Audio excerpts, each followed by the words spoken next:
जरत्कारु की तपस्या। शौनक जी ने पूछा, सूत नंदन, आपने जिन जरत्कारु ऋषि का नाम लिया है, उन महात्मा मुनि के संबंध में मैं ये सुनना चाहता हूं कि पृथ्वी पर उनका जरत्कारु नाम क्यों प्रसिद्ध हुआ। जरत्कारु शब्द की व्युत्पत्ति क्या है, ये आप ठीक ठीक बताने की कृपा करें। उग्र शिवाजी ने कहा, शौनक जी, जरा कहते हैं क्षय को और कारु शब्द दारुण का वाचक है। पहले उनका शरीर कारु अर्थात खूब हट्टा कट्टा था। उसे परम बुद्धिमान महर्षि ने धीरे धीरे तीव्र तपस्या द्वारा क्षीण बना दिया। ब्रह्म इसलिए उनका नाम जरत्कारु पड़ा।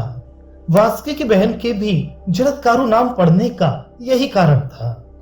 उग्र शिवाजी के ऐसा कहने पर धर्मात्मा शौनक उस समय खिलखिलाकर हंस पड़े और फिर उग्र शिवाजी को संबोधित करके बोले, तुम्हारी बात उचित है।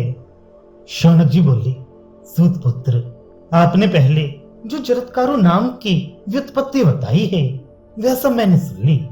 अब मैं ये जानना चाहता हूं कि आस्तिक मुनि का जन्म किस प्रकार हुआ। शौनक जी का ये वचन सुनकर उग्र शिवा ने पुराण शास्त्र के अनुसार आस्तिक के जन्म का वृत्तांत बताया। उग्र शिवाजी बोले, नागराज, वासुकी ने एकाग्र चित्त हो खूब सोच समझकर सब सर्पों को यह संदेश दे दिया कि मुझे अपनी बहन का विवाह जरत्कारु मुनि के साथ करना है।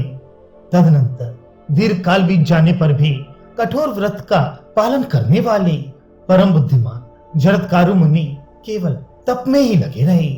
उन्होंने स्त्री संग्रह की इच्छा नहीं की। वे ऊर्ध्वरेता ब्रह्मचारी थे, तपस्या में संलग्न रहते थे, नित्य नियम पूर्वक वेदों का स्वाध्याय करते थे। उन्हें कहीं से कोई भय नहीं था।